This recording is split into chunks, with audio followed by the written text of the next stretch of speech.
The rain poured down in relentless sheets. Lightning ripped jagged cracks across the sky, illuminating the forest in brief, ghostly flashes.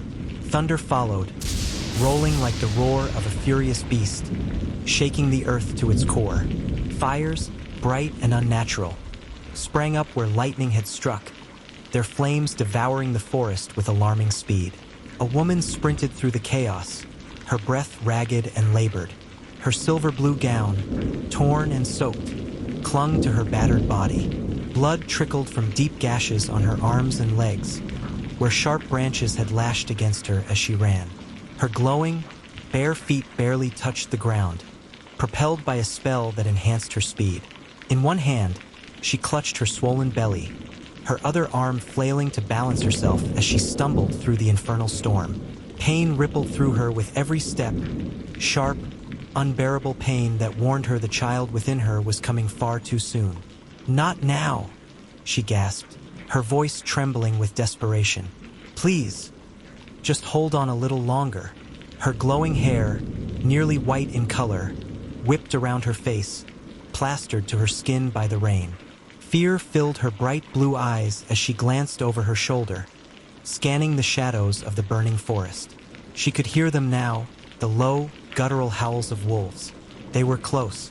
Her heart pounded, each beat a hammer against her ribs. The howls grew louder, echoing around her like a death knell. Panic clawed at her chest. The wolves weren't ordinary beasts. They were faster, smarter, and far deadlier. Their glowing red eyes would be the last thing most ever saw. The woman stumbled, nearly falling, but caught herself. A fresh wave of pain shot through her belly, and she let out a strangled cry. She gritted her teeth, forcing herself forward. The forest seemed endless, an ever-shifting maze of shadows and fire, but then, through the haze of smoke and rain, she saw it. A cave. It was carved into the side of a rocky hill, its dark entrance offering a sliver of hope. But doubt clawed at her mind. Would it truly be a haven or a trap? The thought pierced through the storm in her mind. If the wolves found her inside, there would be no escape. She would be cornered, but there was no time to decide. The pain in her belly surged violently, stealing the air from her lungs. She cried out, clutching her stomach as her knees nearly buckled beneath her. The child was coming, and there was no stopping it. She clenched her teeth, forcing her body to move. Raising a trembling hand, she traced a glowing sigil into the air before her. The light pulsed and spread, surrounding her legs like a shimmering aura. "Accelero Tempus," she whispered hoarsely, and the spell took hold. The world around her blurred as the magic propelled her forward. The rocky, firelit ground became a streak of color beneath her glowing feet. The long distance to the cave disappeared in 3 powerful leaps. Her body skidded to a halt at the cave's mouth, nearly collapsing under the force of her landing. The glow of her speed spell faded, leaving her trembling and breathless. The storm raged on, relentless. Wind howled through the forest like a living thing, tearing at the trees and fanning the flames. Rain pounded against the rocky hill, water cascading into the cave's entrance. She hesitated, standing just inside the dark opening. Her chest heaved as she caught her breath, glancing behind her into the inferno of the forest. The storm was unyielding, the howls of the wolves louder than ever. The thought of being cornered chilled her blood, but the relentless pain in her body gave her no choice. Another contraction rippled through her, sharper and more agonizing than the last. She gripped the cave wall for support, her vision blurring as the world spun around her. "I don't have time to think," she realized, stumbling deeper into the cave. Her glowing feet splashed through shallow puddles as she collapsed onto the cold, hard ground. The jagged rocks bit into her knees, but the pain in her belly drowned out all else. Her breaths came in short, shallow gasps as her body surrendered to the inevitable. The child was coming, his birth hastened by the raw magic that coursed through her blood and his. Time blurred. Pain consumed her. She barely noticed when the cries of her newborn echoed through the cave, piercing and strong despite the storm outside.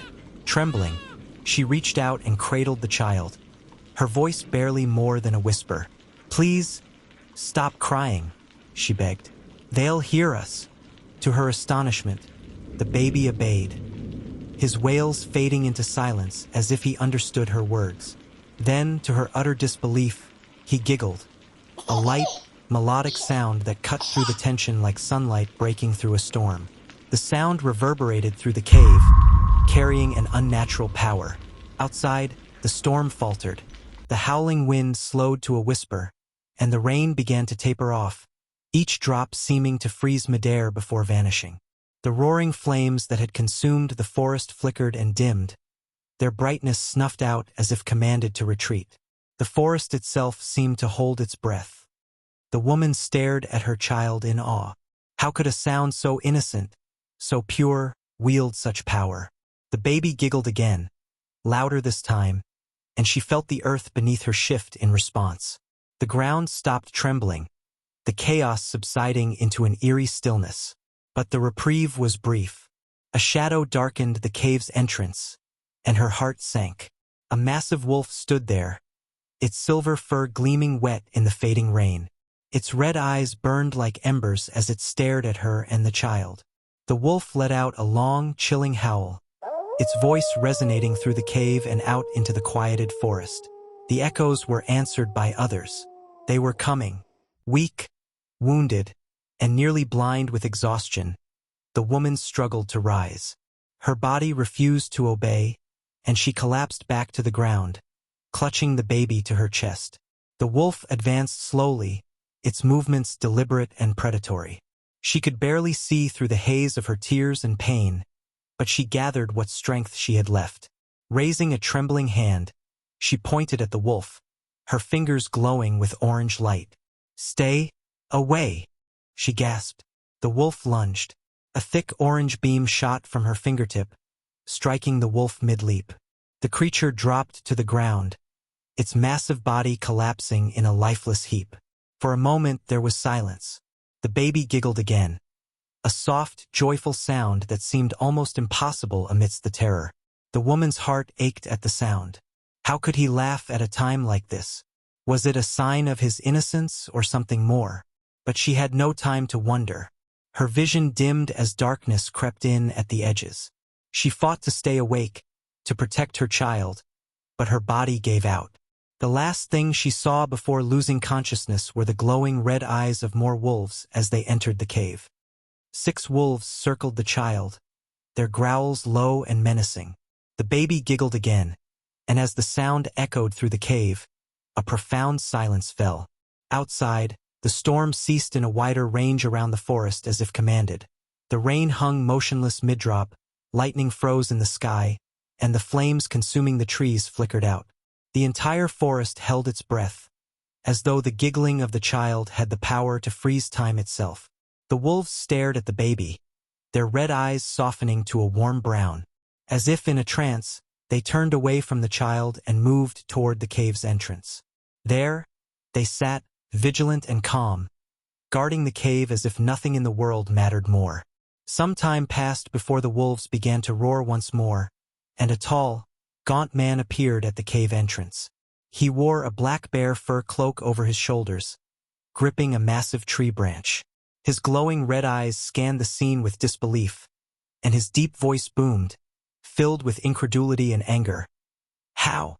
Who did this? No beast tamer could ever turn my wolves against me." Once loyal, the wolves now began circling the man, baring their fangs and preparing to defy him. Yet he merely smiled, a cruel twist of his lips. "You think you can defy me?"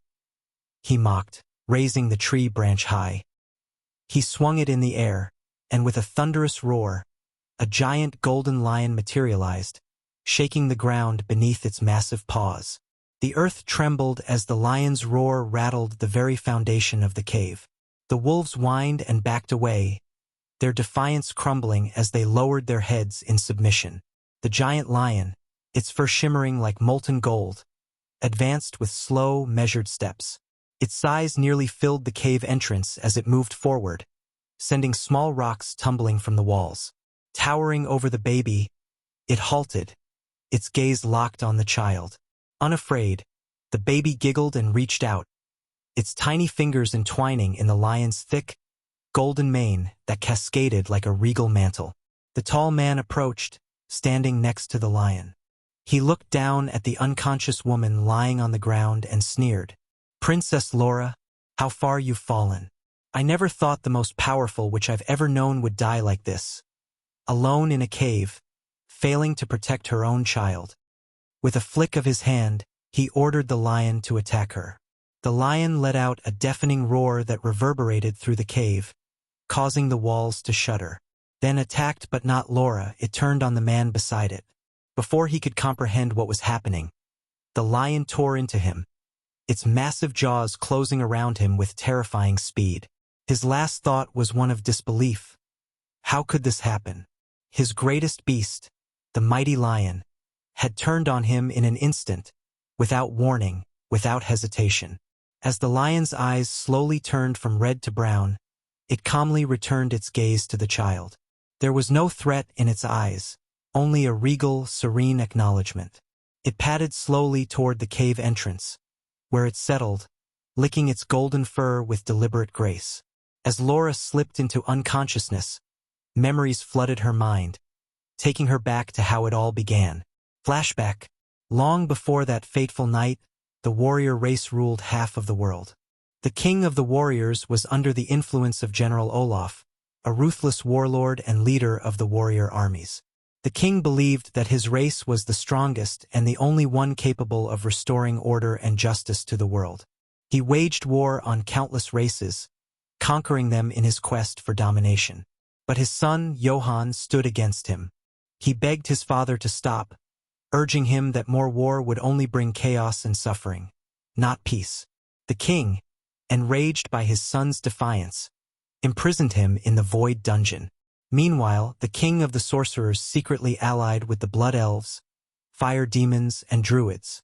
They knew that whenever a warrior died, his strength, power, and experience would pass on to his closest relative, making them even more powerful with every death. Together, they cast a massive spell to annihilate the entire warrior race. The sorcerers won the war, and the warriors were wiped out.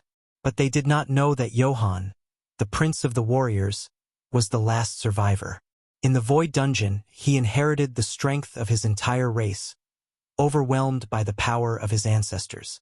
Unable to contain it, the Void Realm shattered, and Johann emerged with terrifying might. The Alliance forces, sensing his power, sent their best warriors to finish the job, but Johann, now unstoppable, single-handedly destroyed thousands of them and disappeared into the Forbidden Ancestors' woods.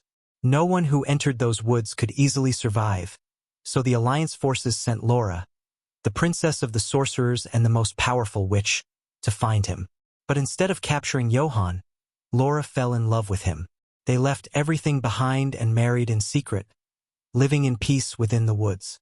That peace was short-lived. 9 months later, Laura, heavily pregnant, was found by Garin, her brother and the prince of the sorcerers. With the help of the Alliance forces, he had discovered a way to breach the woods and came with a vast army.